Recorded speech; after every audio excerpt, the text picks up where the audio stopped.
apresentação do tema Reencarnação ou Desencarnação, convidamos o palestrante Sr. Décio Iandoli Júnior, vice-presidente da Associação Médico Espírita de Santos, São Paulo, escritor e palestrante espírita de assuntos que enfocam o aspecto científico da doutrina espírita. Concedemos a palavra ao Sr. Décio Iandoli Júnior. Boa tarde a todos. Eu queria agradecer à Federação Espírita Brasileira pelo convite e a oportunidade de disponibilizar aí, pelas minhas contas, um pouco mais de 6 mil ouvidos caridosos para ficarem 30 minutos me ouvindo. Então eu agradeço aos ouvidos, né, e à Federação Espírita também. Reencarnação é um mecanismo básico pelo qual os indivíduos evoluem, tanto na esfera espiritual, que é sobejamente conhecida dos espíritas, como na esfera biológica. E aí a gente pode encaixar de uma maneira bastante agradável, bastante sincrônica, a evolução dos espíritos, o conceito de perispírito e a evolução das espécies, coisa que já está sendo feita por vários autores. E além dessa evolução individual, faz a reencarnação também a evolução do meio, do ambiente, do mundo onde evoluem os espíritos. Porque na medida em que cada um evolui como indivíduo, estando todos nós atados irremediavelmente uns aos outros, todas as formas de vida do universo, então vamos também fazendo evoluir o meio. E isso me faz lembrar o conceito de cocriação de André Luiz, né, no livro Evolução em Dois Mundos. Então não estamos aqui meramente evoluindo individualmente, mas estamos, na medida em que evoluímos individualmente, promovendo a evolução do grupo, né, do ambiente onde nós estamos inseridos. Hoje em dia, nós estamos vivendo um problema bastante grave, na minha opinião, que a tecnologia, as nossas possibilidades tecnológicas, elas estão instrumentalizando para nós, seres humanos, habitantes aqui do planeta, possibilidades de interferência na vida do planeta e na nossa própria vida. E essas possibilidades, elas têm surgido de uma maneira muito mais rápida do que a nossa capacidade de assimilar esses conceitos e essas possibilidades. A ética é um consenso, e o consenso ele demanda tempo para ser estabelecido. Então, na mesma medida em que nós vamos observando possibilidades que nos enchem os olhos, né, como por exemplo a extinção de doenças, como por exemplo a melhoria do planeta, né? Ao mesmo tempo, a gente vai observando algumas possibilidades não tão animadoras. Então, se por um lado essa foto ficou famosa, né? É uma foto que eu acho muito bonita, porque é uma tecnologia que está fazendo o quê? Você possibilitar uma cirurgia intraútero, e que você dá a chance para aquele feto nascer e nascer saudável, não é? E é nesse caminho que nós temos que seguir, nesse caminho que nós temos que ir. Enquanto outros pesquisadores estão mais preocupados em objetivos, claro, objetivos grandiosos, objetivos louváveis, mas passando por cima de alguns conceitos básicos da ética e do respeito à vida.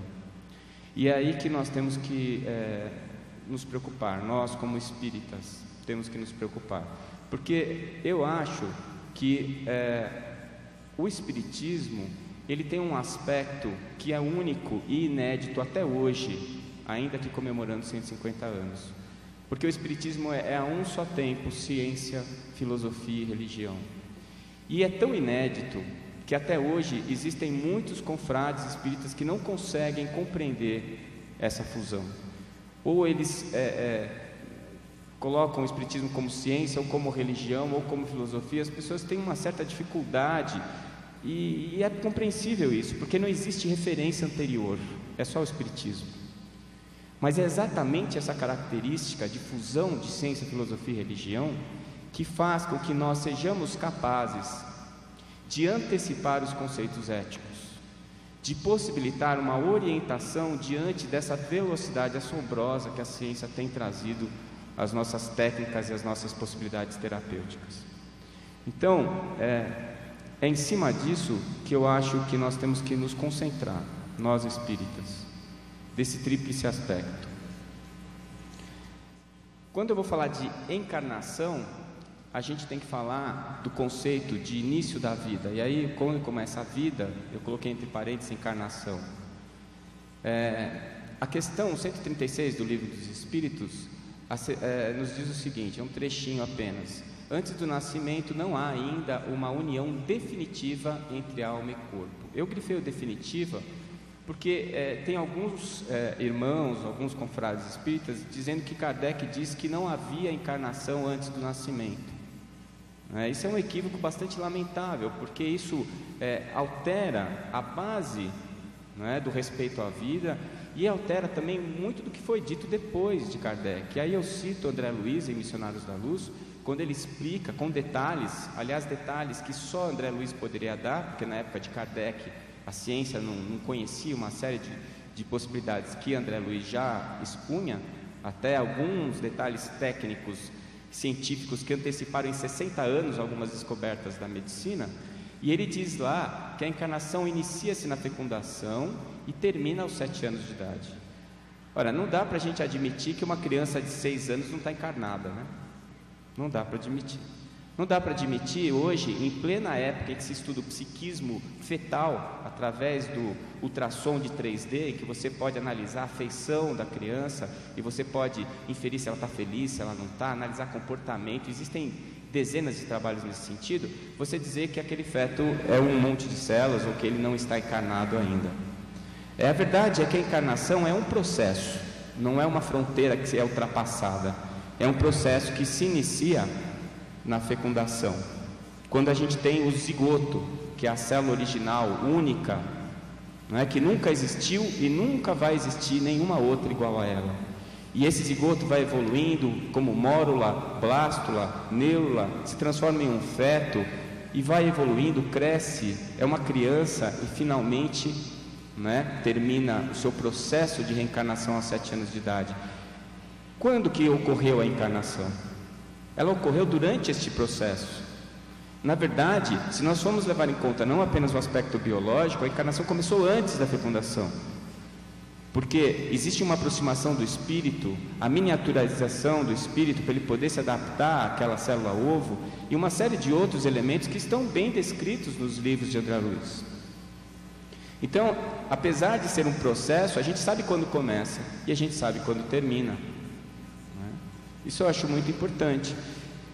Quando começa a vida, biologicamente, não se tem essa resposta.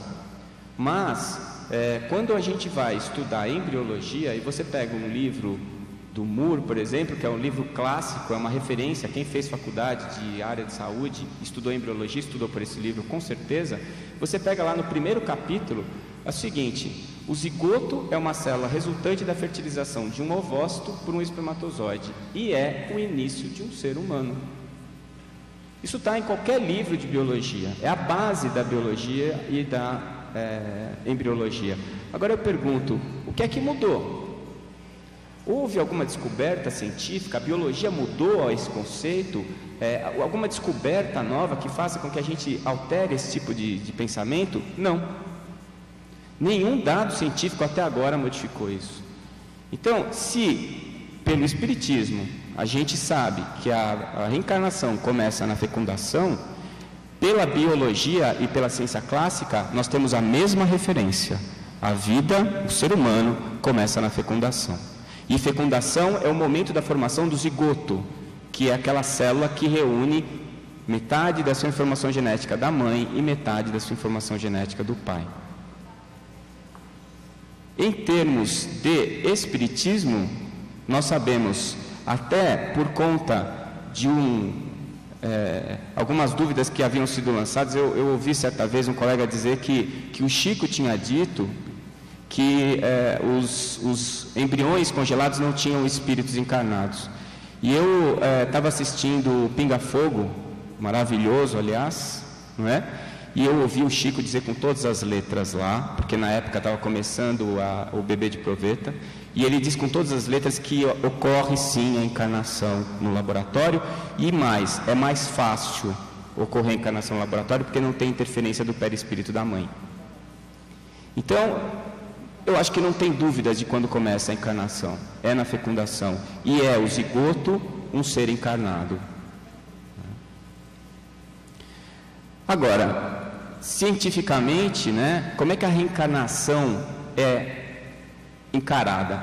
Apesar de muita gente ainda falar que reencarnação não é algo que deva ser estudado pela ciência, quem estudar um pouquinho, fizer um levantamento bibliográfico e abandonar em alguma gaveta da sua casa os seus preconceitos, vai descobrir que reencarnação é sim algo que está sendo objetivamente estudado pela ciência. E está aí o maior de todos os pesquisadores, que foi o Dr. Ian Stevenson, recém-desencarnado. Dr. Ian Stevenson, ele estudou mais de 40 anos a reencarnação. E ele tem uma farta documentação científica que prova isso. Dr. Ian Stevenson, ele se colocava da seguinte maneira: ele chamava de individualidade o que nós chamamos de espírito, e ele chamava de personalidade o conjunto de características expressas ou as possibilidades de serem expressas. Então, significa o seguinte, que eu não sou o Décio, eu estou o Décio. Na verdade, a minha individualidade é muito mais ampla e mais complexa do que eu estou expressando hoje. Não é? Eu vivi muito mais coisas do que eu sou capaz de manifestar nesse momento. Então, eu estou vivendo a minha personalidade Décio, mas eu tenho uma individualidade que tem centenas de nomes, centenas de vivências, dezenas, sei lá, milhões, não sei, não é? Então, a verdade é que nós estamos aí construindo a cada encarnação, segundo o Dr. Ian Stevenson, uma personalidade que vai, na verdade, me possibilitar experiências novas. E essas novas experiências vão me trazer aprendizados novos. E é assim que eu vou aprendendo e eu vou evoluindo, vou aprendendo e vou evoluindo. A construção da personalidade atual, ela estaria subjugada a 4 aspectos principais. O primeiro e o mais óbvio para nós espíritas é a ação da individualidade, ou seja, a ação do espírito, através do que o Dr. Ian Stevenson chamava de psicopore ou psicofore, que na verdade nada mais é do que o perispírito, o corpo espiritual. Então, a primeira e maior influência seria essa. Em seguida, as nossas possibilidades genéticas, porque a genética ela não foi descartada pelo espiritismo, muito pelo contrário. Abençoados os cientistas materialistas, porque são eles que vão nos provar o espírito. Os cientistas espíritas muitas vezes se recolhem, não se manifestam, não expõem as suas ideias, e dessa maneira não caminham. Enquanto que os materialistas, na ânsia de provarem que não existe o espírito, estão descortinando para nós essa realidade. Então, essas possibilidades genéticas, a própria genética está nos conduzindo para o conhecimento do espírito, está evidenciando o espírito, essa quarta força que a doutora Marlene citou. E, obviamente, a influência do meio, isso qualquer psicólogo, sociólogo sabe, e a influência cosmológica. Então, são 4 campos dos quais nós somos submetidos para desenvolver essa nossa personalidade atual. E nós vamos seguir este ciclo desta personalidade até que ele termine, não é? Então, o objetivo dessa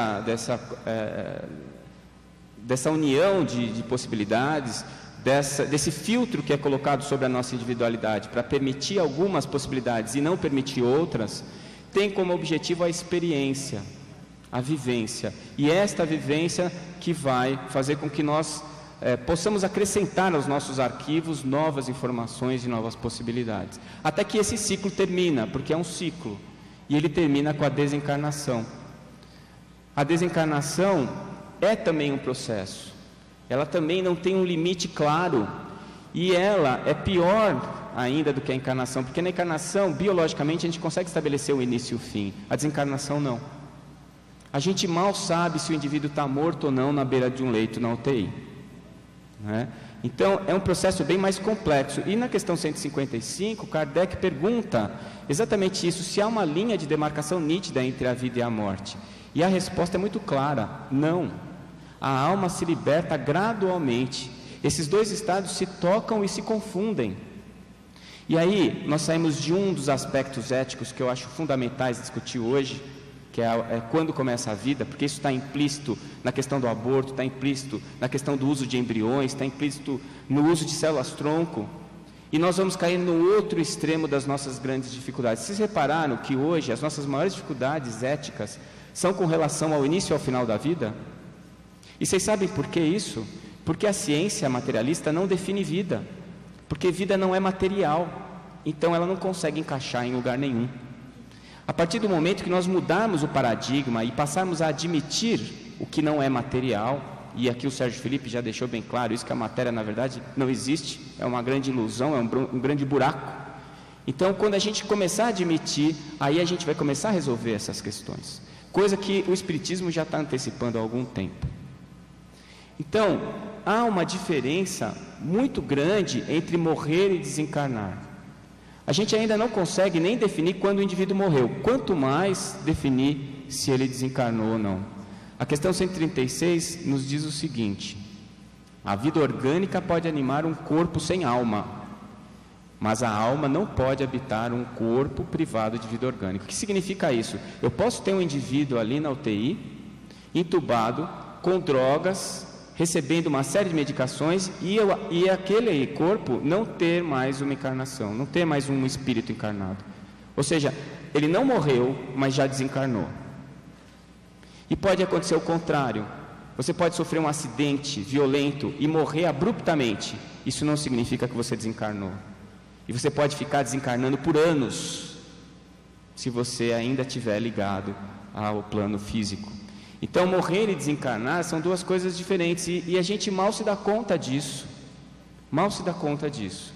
O processo de desenlace pode levar até anos, como eu já disse, e depende da quantidade de fluido vital, esse é um dos elementos. Quanto mais jovem, mais difícil, e depende do grau de apego do espírito à vida material.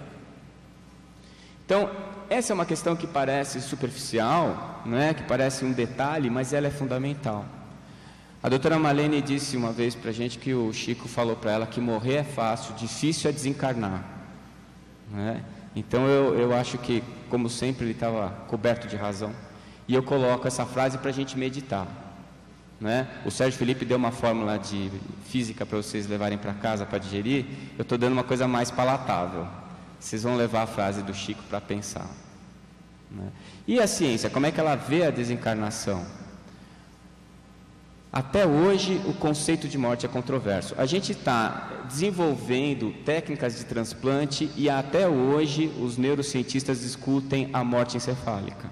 Até hoje é uma questão polêmica, difícil, porque a gente não sabe exatamente o momento. Antes da tecnologia era fácil, parou de bater o coração, morreu. Hoje em dia a gente consegue fazer um coração bater num balde. Você tira o coração do cara, põe num balde e ele vai ficar batendo lá quanto tempo você quiser, se você colocar substâncias nutritivas e tudo mais. Então, perdeu o parâmetro. A gente não sabe mais quando que uma pessoa morreu, né?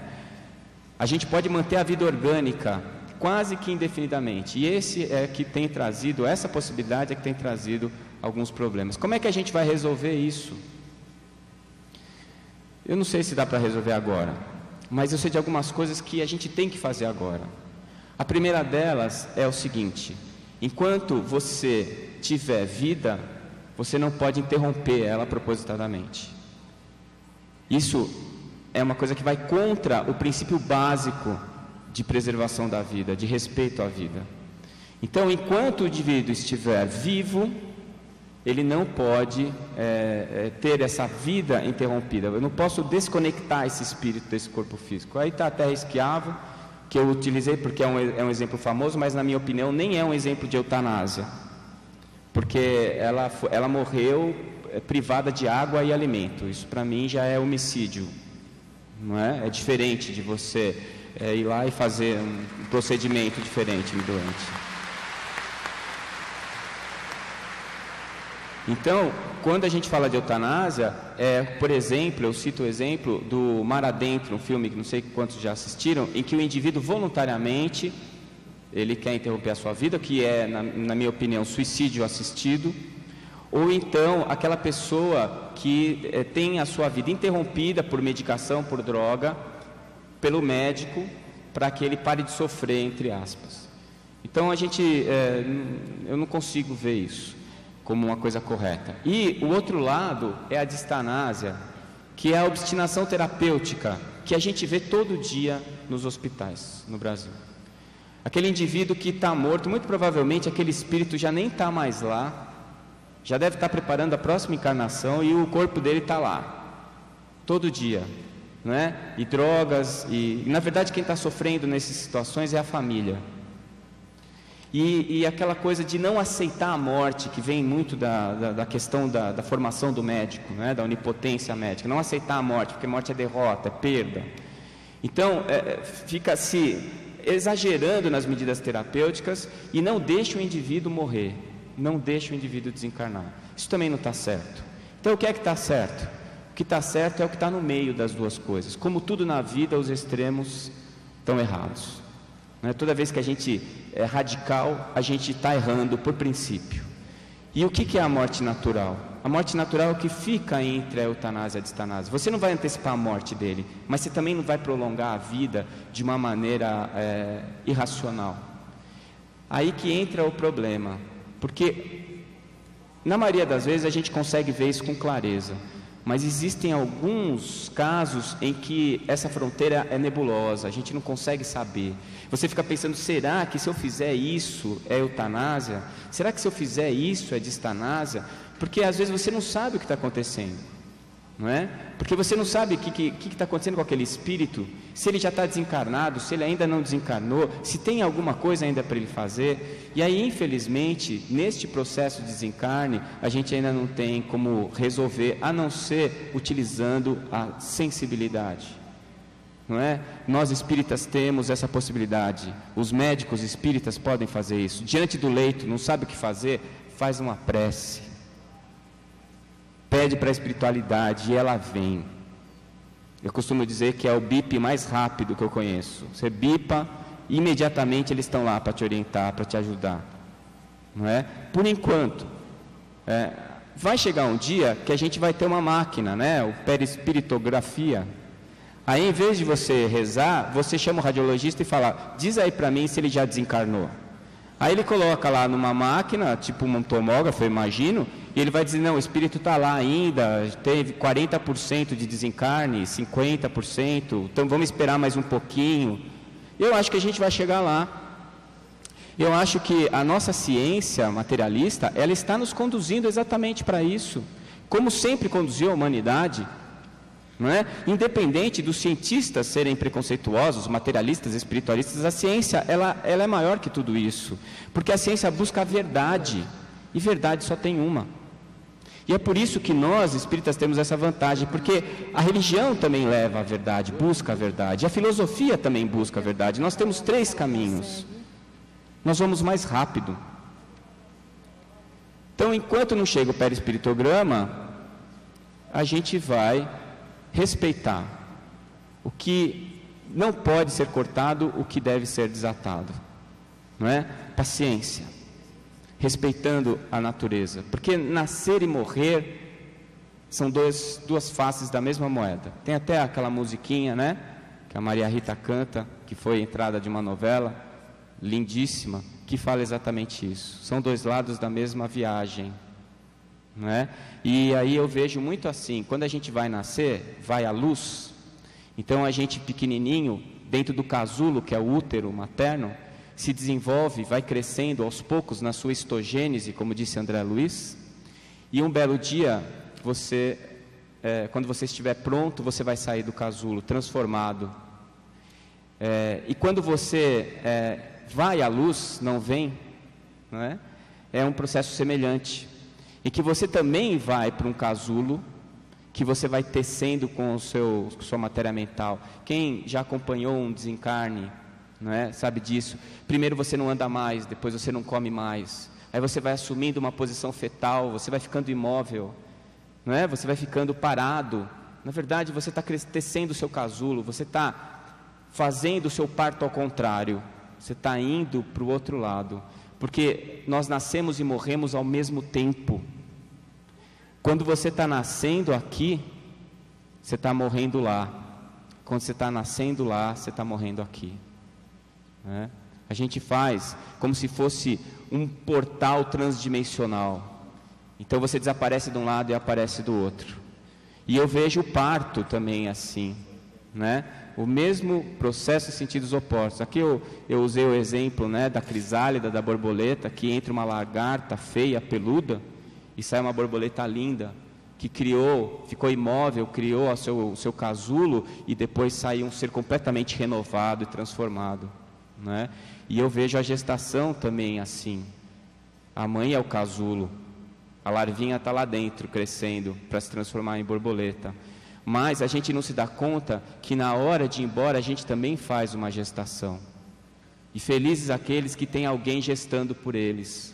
Eu me dei conta hoje, quando eu estava no avião vindo para cá e lendo o que eu ia falar para vocês, que tem gente que tem a sorte de ser o mesmo espírito que faz a gestação para vir, faz a gestação para ir. Vocês já pararam para pensar nisso? A sua mãe que te recebeu aqui dentro do teu ventre, que foi primeiro que você para o plano espiritual, e depois vai te receber na hora que você desencarna. E já vai se aproximando de você antes, e vai preparando, te ajudando a preparar o teu casulo, colocando você dentro de um útero que ela preparou para você. E até que o dia que você vai fazer o parto. Do lado de cá, o obstetra, a obstetriz, recebe aquele nenezinho, perturbado, confuso, desalojado, não é? Corta o cordão umbilical, e ele vai ser levado para um berçário ou para o berço, onde ele fica a maior parte do tempo torporoso, se adaptando à nova situação. E quando a gente nasce para o lado de lá, o parto é o mesmo. Tem alguém fazendo o parto do lado de lá, vai ter um obstetra lá te recebendo, que vai cortar o teu fio de prata, que é o que desconecta definitivamente o teu espírito do teu perispírito, do teu corpo físico, desculpa.